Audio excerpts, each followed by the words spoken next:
So I'm back, and this time it's with an indoor football boot review. It has been probably a couple months since I've done an indoor football boot review, and the last one was a trash pair of Adidas X something or another. They were not good, but I figured it was time to do a quality pair of indoor football boots, and today we have the Mizuno Morelia Sala Elite futsal boot. Now, if you are not familiar with Mizuno, you should know that Mizuno is known for making very high quality boots, and a lot of the time their boots are actually handmade. Most of the time I believe it's with the made in Japan version. Now, I'm not sure how their indoor boots are. I would probably assume that these particular indoor boots are not made or not handmade, but they're still very, very high quality. And Mizuno is also known for their very high quality K-leather or kangaroo leather that they use on any of their leather boots. What's kind of annoying lately is that most brands have stepped away from K-leather. So Nike and Adidas especially, I'm targeting them because they've done that. But there's no more K-leather on a lot of their boots, and it makes no sense to me because kangaroos are an abomination in Australia. They actually purge kangaroos because there's so many of them and they hate them. But nonetheless, maybe they'll go back to them, maybe they won't. However, it was nice to wear a premium pair of indoor boots with a premium K-leather upper. Now we're gonna jump into the full in-depth review, starting with the sole plate, or in this case, the outsole, because it doesn't actually have any studs. So this outsole, I don't actually know what it's called because there's no name on it, so maybe it doesn't have a specific name. Something that I've actually struggled with recently and been frustrated about is finding any information on actual indoor football boots. On all the retail websites, on all of the brand websites even, you can't really find a whole lot of information about these boots. So that's one reason why I've tried to prioritize almost doing more of the indoor boot reviews, just because there's not a whole lot out there. Now, I will tell you that I wore this mostly on turf. My futsal season was almost done by the time I got these boots in hand, and I just don't have a lot of futsal places around me to play at or train at. Usually I just have a lot of studded boots to wear, so I do a lot of turf training. And a boarded facility by me, usually it's better to use flats than it is studs, so I just use these mostly on turf. I did play a couple of friendlies and maybe a training session or two in these indoors on an actual futsal court at an actual futsal facility, which is always cool to do in the United States because there's so few of them. And it was very, very sticky, something I think you want from a pair of indoor boots, especially because cutting hard on a flat surface, if you don't have a lot of grip, you are going to slide, obviously. And it was not something I was used to. I don't think I enjoyed the stickiness or the grippiness as much as probably most people would, just because I actually rotate through 3 super old and beat up pairs of X 18.1s because it's just my favorite indoor boot. So when I wear other indoor boots that have a lot of grip, it makes it kind of weird. With that being said, it was a very responsive outsole. If you want to use the word responsive, I would say more reactive, because the second you plant, you can cut the other way. You won't have to worry about slipping. Now on turf, I would say it acted like any other flat boot that you would wear on turf. In some of these boarded and indoor facilities, they really don't like people wearing studs just because of risk of injury and having to deal with insurance and waivers, and I can understand that. I'm not mad at them for that. So it did the job that any other flat would do. If you step too hard or cut too hard, you're probably gonna slip a little bit, so you just have to know how to play. But I mostly wore these on turf, like I said, and unfortunately they got a little dirty and disgusting, which you don't ever really like on a pair of boots. But they did fine, they were comfortable. I would probably wear these on turf over wearing them on a futsal court, just because, again, the grip is almost too much for me and I'm just not used to it. But if I had to rate this sole plate or outsole, if I had to rate this outsole, I would give it probably a 5 out of 5, which is a random rating for me to give, but it's probably what everybody else would want who plays futsal or who plays on futsal courts. Now we're moving on to the upper, and most of this upper, if not all of it, is K-leather, if I'm not mistaken. This is one of those things I was talking about where it's hard to figure out exactly what parts of this boot are made of what, because there's not a lot of information and I don't have a direct contact to any sort of brand reps that could give you all this information. So all this area you see here, besides this red Mizuno design, the running bird, it's obviously a regular plastic, but I want to say almost all the yellow is actually leather, with the more padded areas being up here in the toe box with all this leather. And then it even has some felt. If you see right here, it's kind of discolored and gross. It usually was this bright yellow as well. But that usually on indoor boots is to just kind of help with durability a little bit. And a lot of the times indoor boots go pretty quickly because when you're putting this sort of rubber material on a flat surface or concrete, it just scrapes it down really quickly and you kind of run out of outsole pretty quickly. So it just helps keep the boot together. Now the touch with this upper was great. You know, this leather is super soft, so anytime you receive a ball in the air, you take it down, passing, shooting, even a couple of toe balls, because in futsal, that's a legitimate thing you can actually do, in my opinion. And you know, it just felt really great. And even the inside of the boot is kind of lined with this really nice leather-ish kind of felt lining, so that made it comfortable as well. The tongue is very plush, so when you're striking, it has a little bit of give, a little bit of cushion, and just everything you'd want from a pretty much completely leather boot. I have no complaints about this upper whatsoever. I think it was very well done. There's lots of double stitching and maybe even some triple stitching in some areas, just to kind of help keep the boot together. And that's something you just see with leather boots, is just a lot of extra stitching, and that just translates into durability, which we'll talk about later. But if you want a super, super comfortable, super soft boot that is an indoor boot, I would definitely recommend going for something like the Mizuno Morelia Sala Elite. As for sizing and the overall fit of this boot, I went with a 9 US, and this is where the only real issue of this boot comes up.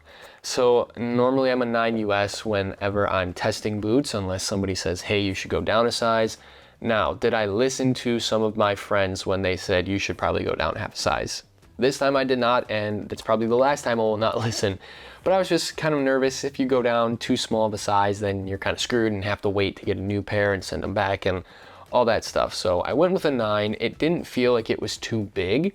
The issue was, or I guess I should say it wasn't too long, the issue was the sheer amount of volume in the toe box itself. So I have very wide feet, and usually that impacts the area right here and right here, not so much up in the toe box. Now, being a leather boot, I don't know if this is why it was like that, but I haven't really stretched the boot out that much. And it just feels like there's a lot of extra room all the way around the boot. So a lot of like dead space, if you want to call it that, or just, you know, extra room in the boot.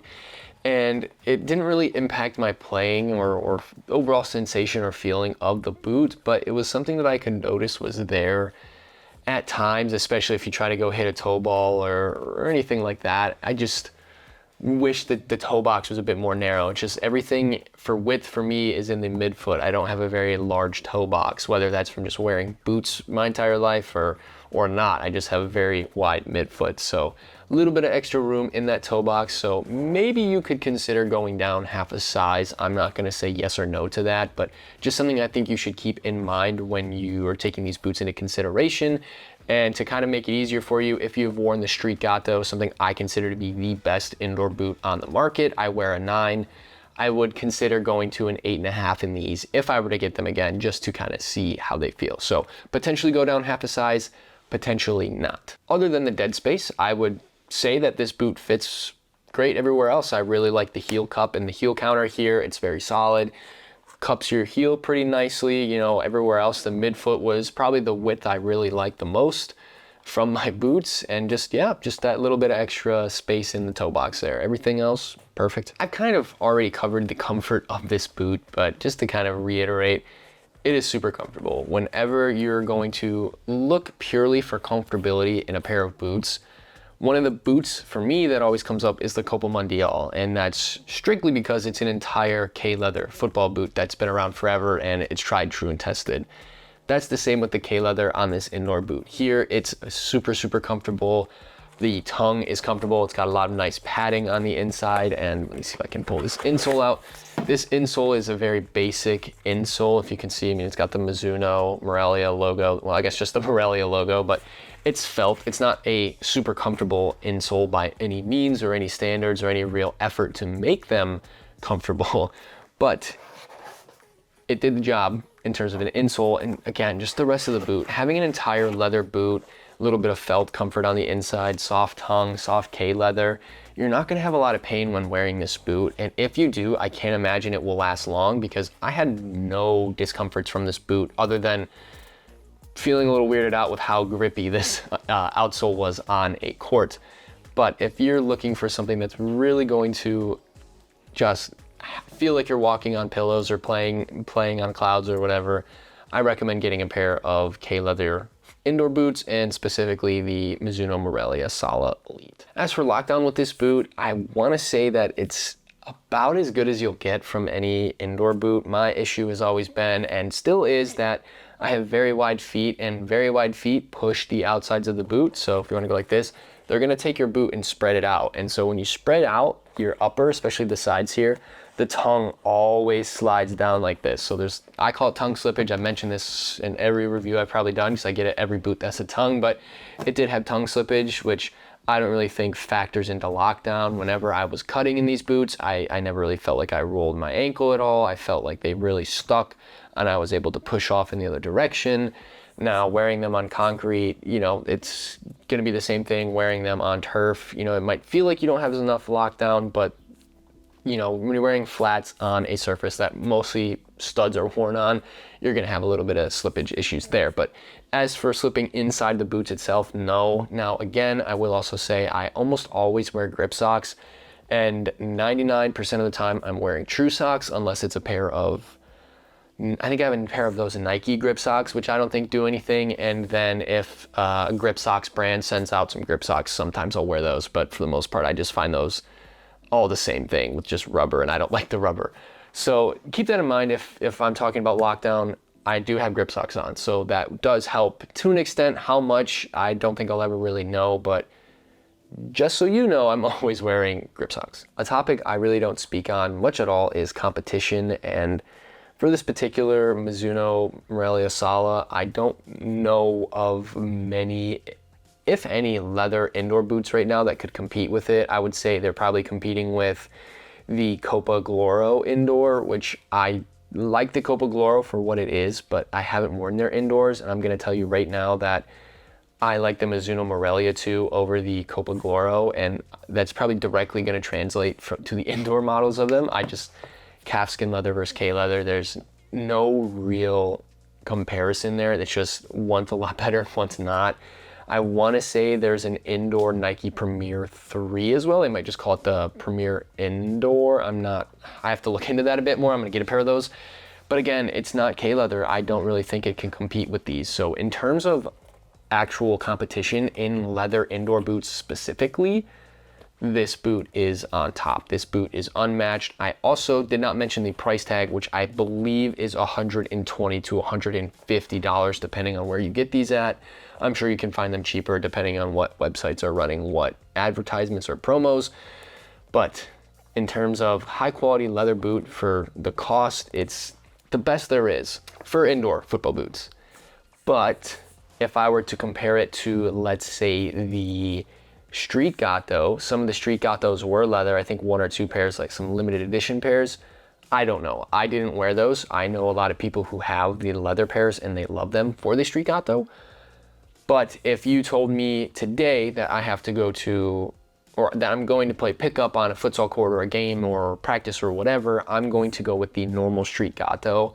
Personally, I just love that boot so much. I don't know why. The colorways are insane. And I have 4 pairs of the Street Gattos. I use them for reffing. I use them for if I'm at a tournament, walking around after I take the boots off. I, wear them in games, in indoor games, in futsal games. So they're just overall, I think they just fit my foot better. But in terms of leather boots that are indoor, these take the cake. Nothing is competing with these at this time. The only thing I could see giving these leather boots, a run for their money would be if Adler releases indoor boots, which hopefully they do, because I will wear those probably indefinitely.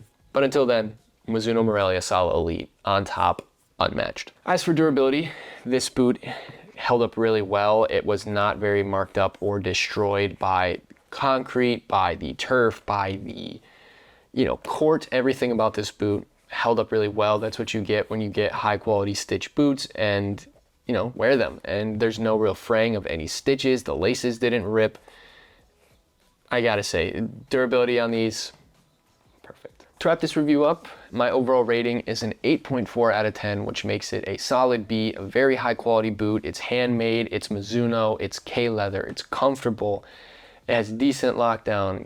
Nothing can really compare to this boot right now that's on the market.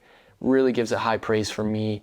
I think you should cop a pair. Like I said, I think it's 120 to 150 depending on where you get it from, but it's great. And I really think that you guys will enjoy it. And that's all I have for you guys today. If you like this video, if you like football boot reviews, facts, knowledge, want to learn more, check out everything else we have on the channel. Tons of cool stuff for you to see.